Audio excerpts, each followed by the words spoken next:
here and there, and they get burdened down with huge quantities of fruits on them, and that's actually what makes the tree so remarkable, is that it's such a generous tree. I'm having some of this Zizija stuff right now. I hope, Sandra. you know what?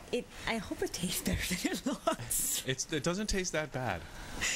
I know it's brown colored, but yeah, it kind of looks like mud. It tastes okay. But you know, it looks earthy, so you feel earthy. It tastes earthy. It's like Buckley's. Anything bad works. And Chris, you brought up a really good point that we did not ask. If you could smoke this stuff. Don't worry, we'll cut that out in editing, Chris. Sorry, I'm from BC. Right, you brought that I'm up. from British Columbia. Yeah, he's from British Columbia. He's allowed. So, yeah, Chris Porter, of course, leader of the Canadian Action Party. So, yeah, unpolitically correct, wasn't that? Well, oops. Wow.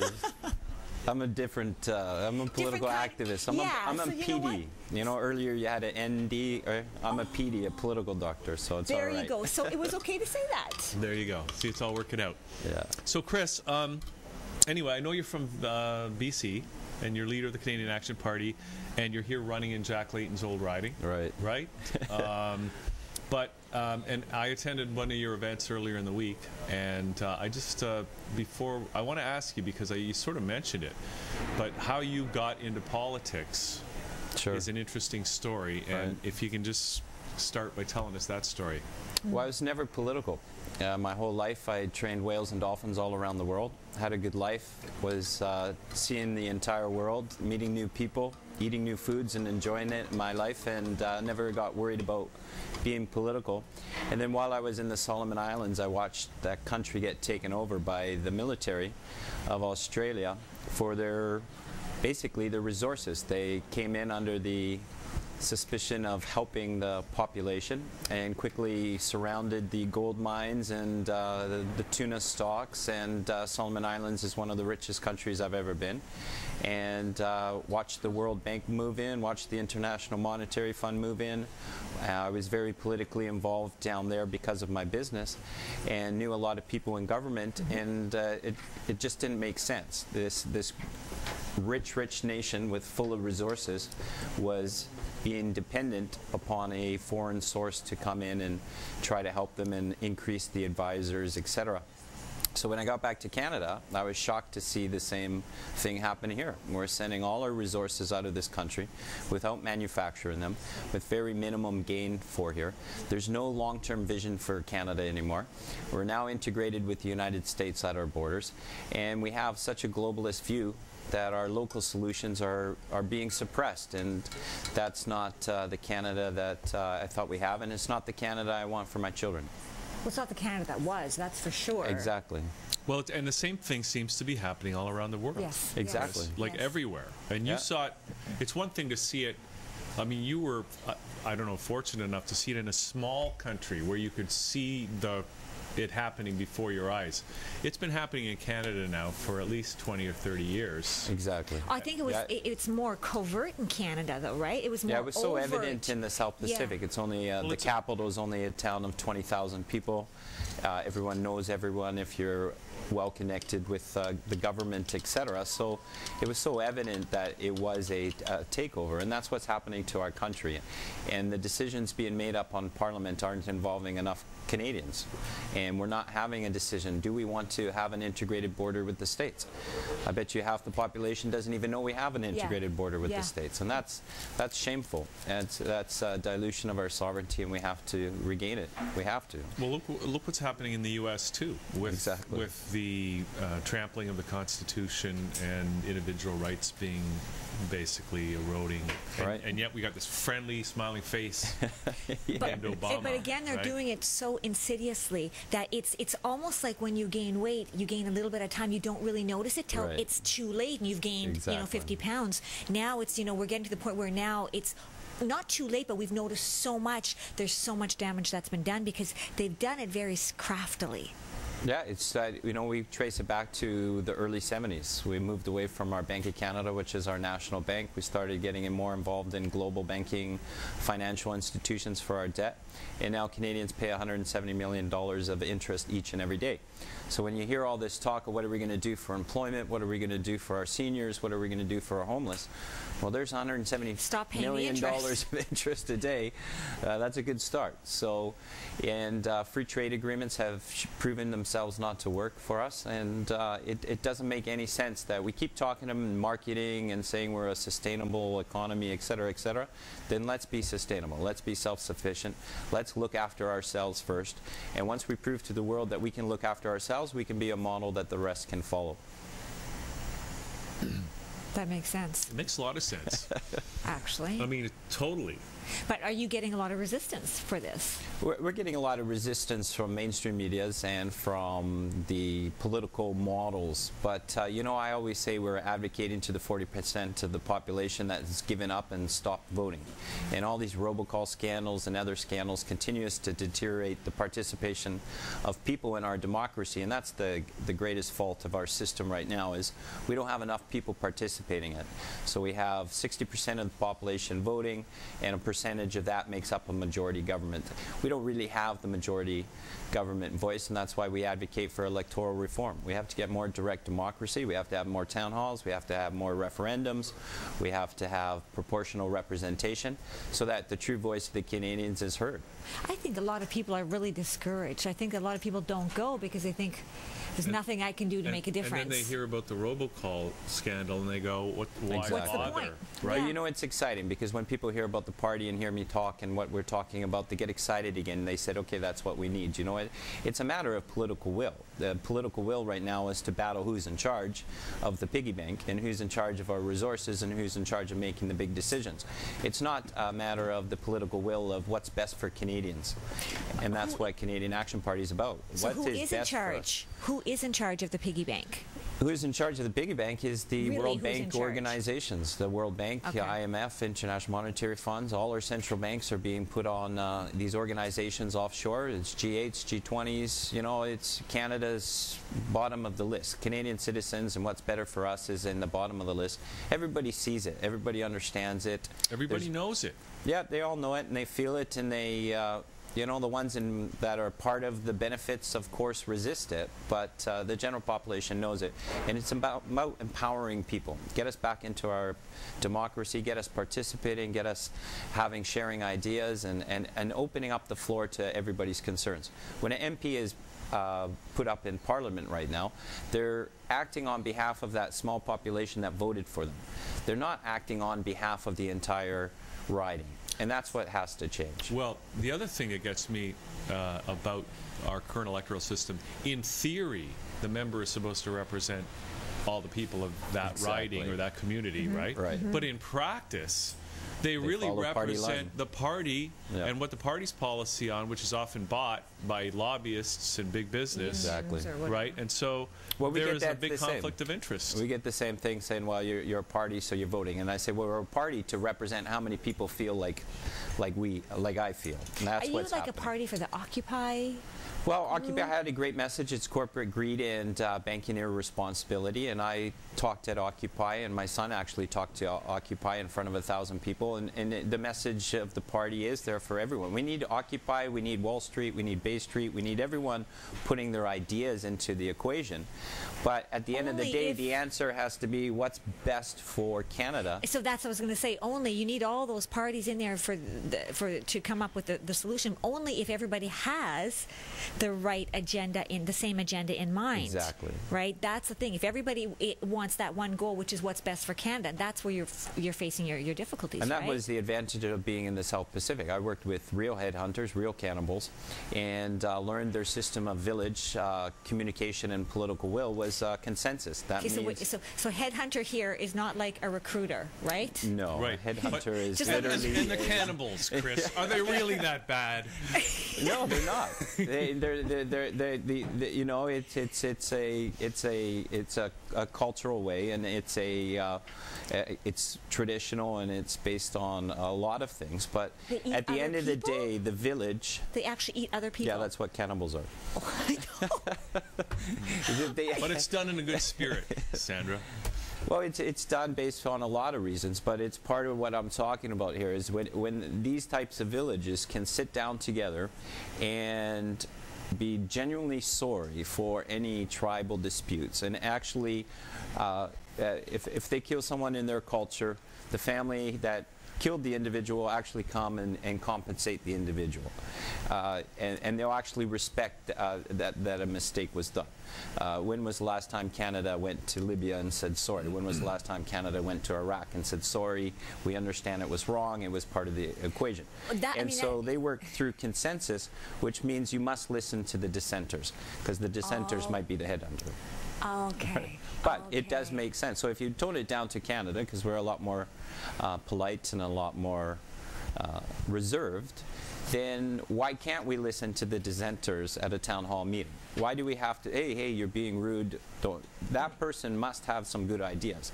And if we accommodate them into the discussion and listen to their ideas and have them saying, yes, I agree if we all do that, then what happens is the entire decision is all supported. So you don't have I said, you said, he said. It's interesting you mentioned that, because I know somebody who works in mediation and arbitration, and so basically they are kind of like, they have to listen to both sides, but they said one of the strategies that they use is they actually don't shut down the dissenters. They actually give them the floor, because they say dissenters usually say things that most people want to say but don't speak up, or are too afraid. So they actually have turned that around to your point, and actually listen to them now. And you're seeing that more and more, whether it's 2012 or whether it's just common sense. And this is a structure of political organization that the Indigenous have been doing for generations. And they also have a bigger vision than us, because they think ahead for 7 generations. And I don't believe anyone in government's looking ahead 7 generations. Well, that's another reason why it's really good for that person who killed the other village to go there and compensate, because then it's done there, so it doesn't carry over to the next generation. Exactly. It's a great system. I learned a lot there, and I saw a lot, and it's helped me here in Canada. And people are open to it. They're not used to a political party to say, hey, I want to hear why you object to what we're saying. They're not used to that. They're saying, no, it's a debate world we live in, and whoever scores the debate. But now even in schools, we're taking away the process of debating. We're taking away any type of confrontation in school, because we believe that suppression will make a better society. We're always going to have different opinions. We're always going to have different ideas. We need to share them and accommodate everybody involved in it. Well, that's what we need to do. It seems we're getting away from that. I mean, even that's why the Canadian Action Party exists. We're going to go back to it. I was asked by Steve Bacon, and he said, well, our system works first past the post. And I said, well, that's what we're about. We can change the system. We've changed lots of systems. I want to ask you about we're talking about how this kind of trend is happening all over the world, in countries all over the world, and people are now making the point that what is it, CETA, the new trade agreement, Canadian-European trade agreement, that's being negotiated. There are clauses in these international agreements that essentially take sovereignty away from everybody involved in those agreements, so that we lose our democratic ability to make our own decisions that pertain to our own communities, because we are now have an agreement, contract with another political body, like Europe in this case. Yeah. More to the well, and it works on a federal level. So the federal government arranges these free trade agreements, and then maybe a municipality. CETA is very threatening to BC Water. Yeah, they're targeting BC Water, and they want to privatize the water, and they want to privatize the electricity generation from the hydro dams.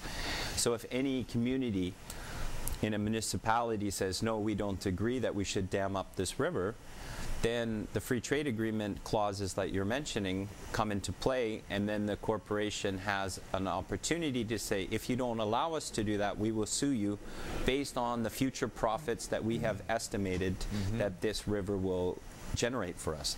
That's not in the best interest of Canada.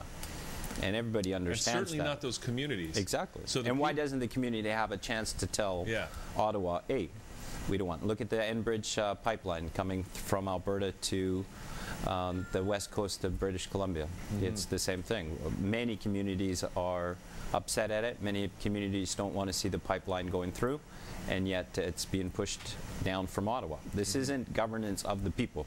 This is governance of our resources. There's no town halls on this. They're not getting any opportunity to voice their the communities are, but the message isn't being carried over in the threat of financial. So the government's not giving them the opportunity to have a say. They're not giving them the floor. And what these trade agreements threaten is that even to make all that local democracy irrelevant. Right. Right? And that's scary. It is scary. How do you do that then? What do you do yeah, about because good question. And if I may add to it, okay, he's going to there we go. Great. Good.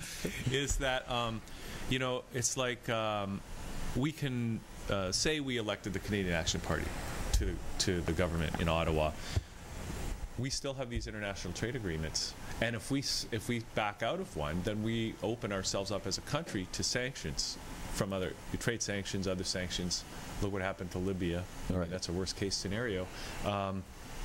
It's almost like we need a people's democratic political movement in every country, in every community around the globe. Well, and that's what I'm getting excited at. Other countries people are coming to me and saying, I heard about the Action Party, we want to do an Action Party here. Because I believe that that's the best way to stop globalization, is to have localized solutions in all the countries and say, look, you become self-sufficient, we'll become self-sufficient, what you're lacking, we'll assist with you. And but first we got to look after our own backyard. This is looking to me like the next step, the sequel to the Occupy movement, because a lot of people were saying the Occupy movement was about the dissension, but the structure wasn't there. And that's what it's exciting. More and more political activists are coming to the Canadian Action Party and saying, yes, let's do a political solution. A long time activists said, I just give up on the system, so I'm not going to participate in the hope that it will fail. Well, guess what? Our system's not designed to fail. Our system's designed to carry on with a small minority representing the majority. So what we need to do is to get politically active, and we need to get involved in our system, and we can change it within our system. I'm very active in talking with the other parties, the smaller parties, to start working on proportional representation, so that we represent a mass of people that has different ideas, but under the same umbrella, so that the people can say, yes, this is how the system should be. Have you spoken to Elizabeth May of the Green Party? Yes, Elizabeth May has talked to me about joining the Green Party, and there's some aspects of the Green Party that I agree with, and there's some aspects I disagree with. So I am approaching her in the way, okay, how can we keep the points that are important? Exactly. Let's do because she's a strong advocate of proportional representation too. So why can't we do that within your party structure? CAP has a proportional representative, or however it works. You know, there has to be an umbrella approach. We need to take everybody's ideas and put them on the table. Even the Conservatives, you know, the Conservatives do have some ideas to develop the economy. They have some ideas on the globalist agenda. We just have to change. We have to change that. It hasn't done any benefit to Canada except dilute our sovereignty and dilute our economy. It almost seems though, no matter what government gets in, whether it's liberal or conservative or even NDP in Ontario when they got in, it's like that globalist agenda is the agenda that goes forward. Exactly. Well, because that's the agenda that has the money. You know, it all comes back to the money, and that's why we remind people that as Canadians, we own the Bank of Canada. We used it to build our healthcare system. We used it to build the Trans-Canada Highway. We used it to get through the Depression and the Second World War. So, and our debt was only $18 billion in 1974. Once we switched systems, we're now in debt over $600 billion. So it's a matter of how money is put into the system. So the thing is, okay, so if I'm not mistaken, at one time the NDP was not part of that, you know, the big three. It was like the big two, which were the Liberals and the Conservatives that were more globalistic in their approach. And the NDPs were the renegades. Now they've become bigger. Have they kind of been sucked into that globalistic, and now you guys are kind of like the renegades? And if that's the case, will you guys ever become sucked in? Well, we'll never become sucked in just based on our Constitution. It's very clear of what we stand for and what we're against. It's not mamby-pamby. It's pretty black and white where we stand and what we believe in. The NDP's caught up in shift of power. You know, that's what's wrong with our system. It's how to, and so they don't want to get into it. The NDP actually has a Bank of Canada policy that they don't bring up into the public. And is it strategy? Is it to say, oh, the public's not ready for it, or if we mention it, then we'll get pressure from other ways, or you know, they have a strong union lobbyist there, and It's a tough power game, and we have to eliminate the power game, because all we have is basically regimes. And if the voice of the people is not heard, how can you say you're representing the people? It's turned into a big marketing game, and who has the most seats gets to decide the direction of the country. So we have a car that's just running around everywhere, and sometimes someone takes it to the left, someone takes it to the right, and it never goes down to a final destination. So let's stop the car, decide where we want it to go, and say, yes, in 10 years we want it to be here, in 5 years we want it to be here. If we don't do this, in 5 years we may well be in a North American Union. And myself, I was born as a Canadian, and I don't agree with that. I don't agree that's in the best interest of this country. We have so many resources, we could look after ourselves. So you're obviously sensing there's a sense of urgency in what you're doing. Well, there is. This year we passed a integrated border law with the American President Barack Obama that allows American troops to come into Canada to quash any social unrest.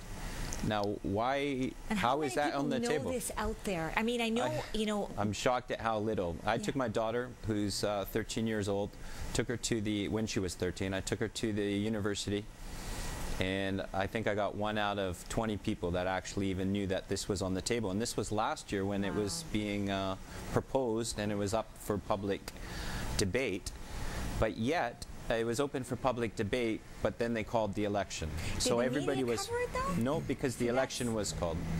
And I even phoned some MPs that were sitting on Parliament and said, hey, are you guys going to bring this up? And they said, well, we're going to bring it up after the election.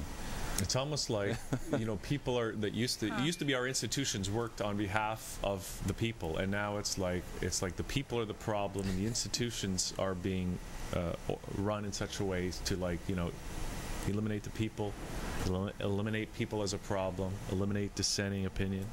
Yeah, use the people for their vote. Yeah. Use their people for the vote to get the power, and then run on any agenda that's... so you get the government working for the people instead of the people working for the government. Which is what we all thought we had. Well, Chris, people in Toronto, or at least certain parts of Toronto, I know I'm in that part, but what's it called? What's that riding called? Toronto Danforth. Toronto Danforth. And when's the election? I know I should know. It's on Monday, March 19th. Monday, March 19th. Yeah, remember to vote. It's not a general election. It's just a by-election. But people in Toronto... And you've been out there knocking on doors? Yeah, knocking on doors. Been like?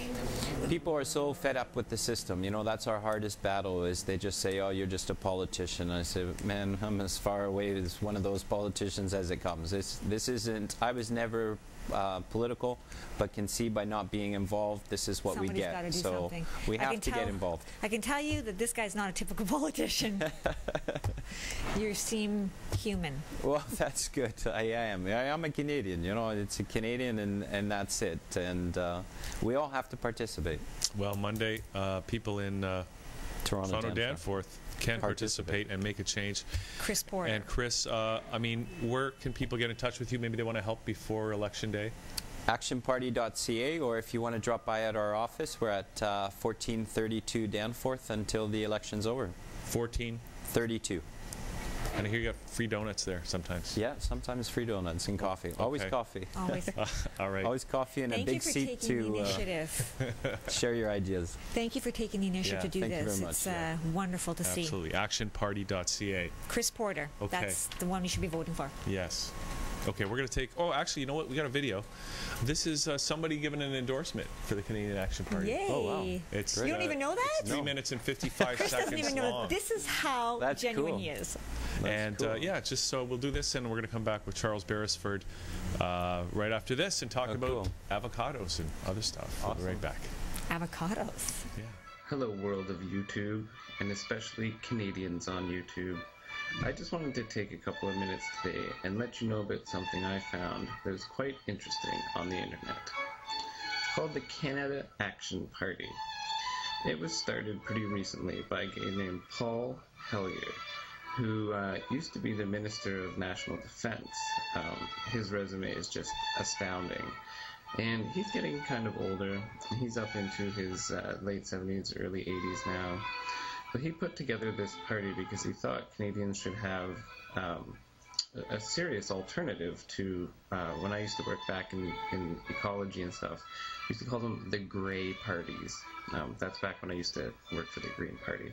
But basically, the Liberals and Conservatives and NDP all really represent the same ideas. It doesn't really matter who you vote in. None of them are going to stand up and advocate bank reform. None of them are going to stand up and advocate disclosure of you know, secret government information that might be of use to the population, like high-end technologies, you know, war records, things like this. This guy who started it, he strongly advocates for transparency in government, and I mean real transparency. See, back when the Cold War was on, there used to be a real reason to want to keep some things a secret. But, you know, spies and the internet and all this sort of stuff now, there really are no secrets for people who want to know them. The only secrets are being kept from you and me. So anyway, I just wanted to encourage you to take a look at the Canada Action Party website. If I can, I'll put a link up on this. But some of their platform includes things like bank reform, using the Bank of Canada instead of CIBC to process the government's funds. It doesn't seem like a really big difference on the top, but you gotta understand, the Bank of Canada was chartered to loan the country money at really low interest, so we weren't held hostage by commercial bankers. I don't know if you guys have noticed, but there's a pretty serious recession on right now. As long as our country keeps getting its money from people who want whatever interest they decide they want, it's not really a lot we can do. Now, anyway, there's a lot more too, you know, for people who are interested in any kind of far leftist alternative social credit sort of politics. This is definitely something that you should take a look at. So I just wanted to make a little video to endorse it. I'm not a member of the party or anything. Me and politics have, you know, since parted ways in a formal capacity. But I do want to encourage you to take a look at this website. So I will put up a little link, and I just want to say, you know, just read it over. It makes so much sense. There's a big thing about Bill C6 or C8 that's going through right now, where the government wants the power to, you know, take products off the shelves, things that they think are dangerous for people to have, like vinegar and magnets, you know. Ooh. But we don't really realize the implications of these things till further on, if they get passed in law. You know, that's the big concern. It's like with letting the government read all your emails or tap all your phones, which is already happening. You know, we don't really feel it too much now, but when we're in our 40s and they start calling us up being like, oh, you said F and MF and F'er on the phone, and so we're going to backcharge you for that. You know, there's really no limit to what can come out of bad laws. So I just wanted to encourage you guys to take a quick look at Canada Action Party and give it a thought. I mean, they're a real federal party, and they could really use your support. Okay, that's it.